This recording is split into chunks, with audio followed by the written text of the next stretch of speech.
பார்த்து டாக்ஸ் கொடுங்க. கடனா இருக்கும் பொழுது யாருமே என் பின்னாடி வரல. அந்த கடனை அடைச்ச பிறகு பாருங்க எல்லாருமே வந்தாங்க. அதனாலதான் கர்த்தர் மட்டும்தான் நம்ம இருதயத்தை பார்ப்பாரு, மனுஷாலு முகத்தை தான் பார்ப்பாங்க.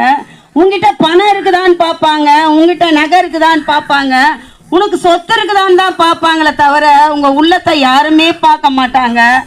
அன்பா இருக்கிற மாதிரி உதடு வரைக்கும் பேசுவாங்க, உள்ளத்துல பார்த்தா அவங்களுக்கு அன்பே இருக்காது. ஆனா இயேசு கிறிஸ்துவ அன்பா இருந்தாரு பாருங்க. யாருக்கெல்லாம் வீடு இல்லைன்னு சொன்னாங்களோ அவங்க எல்லாருக்கும் நான் வீடு இருக்கு வாங்க எழுதி போட்டா இங்க கிடைக்கும்னு சொன்னேன். பாருங்க 3 பேர் என் மூலமா தான் இருக்கிறீங்களோ, கவலைப்படாதீங்க. ஏசப்பா ஒரு நிமிஷம் நீங்க எந்த இடத்துல உட்கார்ந்து இருந்தாலும் பரவாயில்ல, நீங்க படுத்துக்கிட்டு இருந்தாலும் பரவாயில்ல, நோயா இருந்தாலும் பரவாயில்ல, நீங்க வியாதி எதா இருந்தாலும் பரவாயில்ல, ஏசப்பாவை இருதயத்துல ஒரு 5 நிமிஷம் நினைச்சு ஏசப்பா என்ன ஆசீர்வதிங்கப்பா, எனக்கு யாருமே இல்ல, நீங்க தான் எனக்கு செய்ய போறீங்க, உங்களை தான் நான் நம்பி இருக்கிறேன்னு மட்டும் ஒரு வார்த்தை சொல்லுங்க. அவர் உங்க பக்கத்துல வருவார். உங்களுக்கு அநேக என்ன காரியமோ, உங்க கணவர் குடிகாரரா இருக்காரா, அவர் குடியை மாத்துவாங்க. யாரெல்லாம் என்னென்ன தவறுகள் செய்தாரோ அவர்களெல்லாம் மாற்றி போடுவாரு. நீங்க என்ன நினைக்கிறீங்களோ அதை அப்படியே செய்வாரு. அப்ப நீங்க நினைத்து பார்ப்பீங்க, நானும் எவ்வளோ கடவுளை வேண்டி பார்த்தேன், எந்த கடவுளை எனக்கு உதவி செய்யல, இயேசு கிறிஸ்து தான் என்ன தேடி வந்தார். அவர் தான் எனக்கு நிறைய சகாயம் செஞ்சிருக்கிறார். நான் சொல்ல போனா ஒரு நாள் பத்தாது, 7 நாளும் நான் சாட்சி சொல்ல வேண்டியது இருக்கும். அந்த மாதிரி ஒரு நோய் எனக்கு நோய் இருந்தது, கடன் இருந்தது, கிட்னில கல் இருந்தது, தொண்டை ஃபுல்லா பாருங்க 7 கட்டி இருந்தது. ஆபரேஷனே இல்லாத விடுதலை ஆகி வந்தவன் நானு.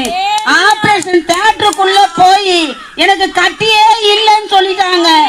8 வருஷம் தலைகாணி வச்சு படுத்தது கிடையாது. கண்ணுல எந்த நேரம் தண்ணி வரும், நான் அழுதுகிட்டே இருக்கேன்னு சொல்லுவாங்க எல்லாரும். ஆனா பாருங்க என் கண்ணுல ஒரு சொட்டு தண்ணி வராம என் தேவன் என்னை பாதுகாத்துக் கொள்கிறார். பாருங்க உங்களுக்கும் வியாதி இருக்கா, கட்டி இருக்கா, ஏசப்பா கிட்ட சொல்லுங்க, அந்த கட்டியை மறைய செய்வார். ஒரு ஆபரேஷன் இல்லாம என் தொண்டைய வெங்கல தொண்டையா வைத்திருக்கிறார். பாருங்க நான் ஒரே ஒரு வார்த்தை கேட்டேன். இந்த இடத்துல ஈமான் சொல்லி ஒரு ஐயா கிறிஸ்துவின் சபை வச்சு நடத்திருக்கிறாரு. உங்களுக்கு தெரியும், உங்களுக்கு தெரிஞ்சதுக்கு அப்புறம் தான் அவர் எங்களுக்கே தெரியும். அந்த ஐயா சபைக்கு போங்க. ரொம்ப அன்பான ஐயா, உங்களை விசாரிக்கிறவர், உங்களுக்காக உத்தரவாதம் பண்ணி ஜெபிக்கிறவர். அவருடைய ஃபோன் நம்பர் கூட நீங்க வாங்கிட்டு நீங்க எந்த நேரம் ஃபோன் பண்ணாலும் அவர் எடுத்து உங்களுக்காக ஜெபிக்கிறவரா இருக்கிறார். கர்த்தர் தாமே உங்களை ஆசீர்வதிப்பாராக. இம்மட்டுமாய் கூட சாட்சிகள் கேட்டீங்க பாருங்க. அந்த அக்கா சாட்சி சொன்னாங்க, எனக்கு ரொம்ப ஆச்சரியமா இருந்துச்சு. ஆபரேஷனே இல்லைங்க, ஒரு ஆபரேஷன் இல்ல, உடம்பு ஃபுல்லா வியாதி. ஆனா கர்த்தர் தம்முடைய சுகத்தினால அவரை பலப்படுத்தினார். இது போல சுகம் வேணுன்றவங்க இயேசு கிட்ட வாங்க, மனசு அமைதி வேணுன்றவங்க இயேசு கிட்ட வாங்க, சமாதானம் வேணும், குடும்பத்துல கடன் தொல்லை போனோம் பாருங்க, சொந்த வீடே இல்ல, அந்த அக்காக்கு ஆண்டவர் சொந்த வீடு கொடுத்தாரு. உங்களுக்கும் அநேக நன்மைகளை கொடுத்து உங்களை வாழ வைக்கிற தேவன் இயேசு கிறிஸ்துவா இருக்கிறார். நீங்க எல்லாரும் இயேசு கிறிஸ்துவை உங்கள் சொந்த ரட்சகராக ஏற்றுக்கொள்ளுங்கள். கர்த்தர் தாமே உங்களை ஆசீர்வதிப்பாராக. போக்குவார் என்னமோ சொல்லுவாங்க, பரம்பரை சாபம், யார் விட்ட சாபமோ நான் இப்படி இருக்கிறேன், அந்த சாபத்தை எல்லாம் போக்குகிறவர் யாருன்னா இயேசு கிறிஸ்து தான். அதனால நீங்க என்னோட ஆபரேஷன் நடத்தி எங்க அப்பாவை குடியில இருந்து அப்புறம் எங்க அக்கா தங்கச்சிங்க எல்லாருமே ஏசப்பாக்குள்ள வந்துட்டாங்க. இன்றைக்கு நாம் நினைக்கிறோம் சாப்பிட்றது தான் வாழ்க்கை, தூங்குறது தான் வாழ்க்கை, உடுத்து தான் வாழ்க்கை, சம்பாதிக்கு தான் வாழ்க்கை. இது வாழ்க்கையே இல்லை. இந்த ஒளி நாட மூலியமாக கேட்குற தேவ ஜனமே, ஒருவேளை நீ வீட்டில் இருக்கலாம், ஒருவேளை உடல்நல சரியில்லாத படுத்திருக்கலாம், ஒருவேளை நம்ம வந்தால் இந்த ஊர் நம்ம தள்ளிடுமோ, நம்மளை வெறுத்துருமோ என்று சொல்லி ஜாதியை பார்க்கலாம், கோத்திரத்தை பார்க்கலாம், குளத்தை பார்க்கலாம். ஆண்டவர் எந்த ஜாதியும் பார்க்கல, குளமும் பார்க்கல, எந்த கோத்திரத்தையும் பார்க்கல. இயேசு கிறிஸ்து நம்ம பார்க்கறதெல்லாம் நம்முடைய இருதயத்தை பார்த்தான். நிலையில சொல்லமா, நிலையில சொல்லமா, கர்த்தர் நமக்கு நல்லவர்.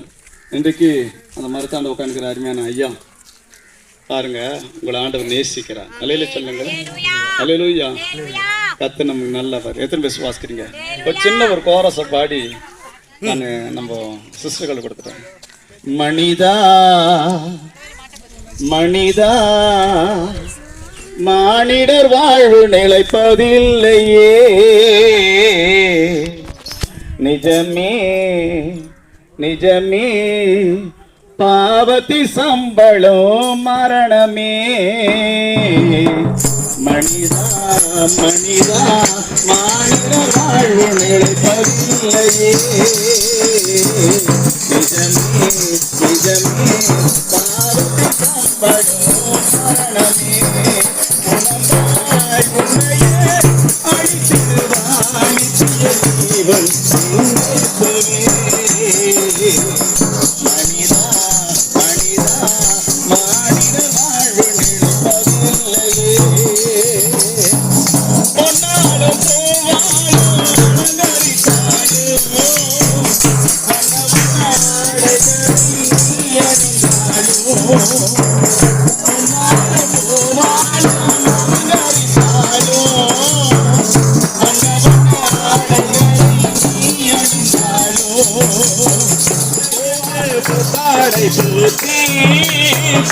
ஒழுக்கலை இரையாக பொழுதிலே விதைத்திடுவார் ஒழுக்கலை இரையாக பொழுதிலே விதைத்திடுவார் மனிதா மனிதா மாநில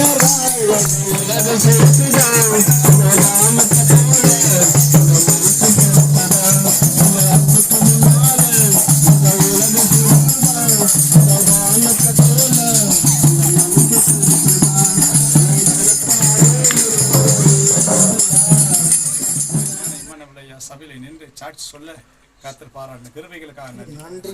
எப்படியாக ஒரு கூட்டம் ஆத்துமா இமானுவேல் சபையில நிறைந்து காணப்படும். அதுக்காகத்தான் கர்த்தர் எங்களை கொண்டு வந்திருப்பார். ஆத்மா பாரத்தோடு கர்த்தர் எங்களை கொண்டு வந்திருப்பார். இவருடைய சாட்சியை கண்டு இந்த குடும்பம் உமக்கு சொந்த ஜனங்களை திகழ கர்த்தர் உதவி செய்கிறார்.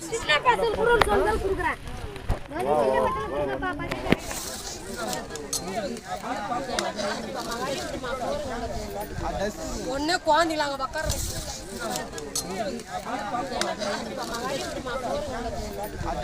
ஒண்ணு குழந்தைங்க பக்கம்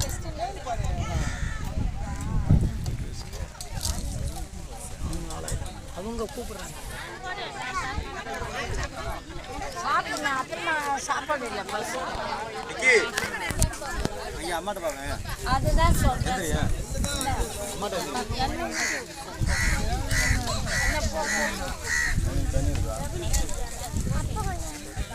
சிஸ்டர் மார்ட்டின் போனுக்கு போவானா ஊழியம் எப்படி பண்றீங்கன்னு காட்டணும்.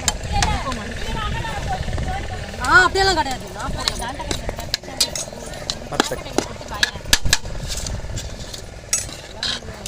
வாங்கிமா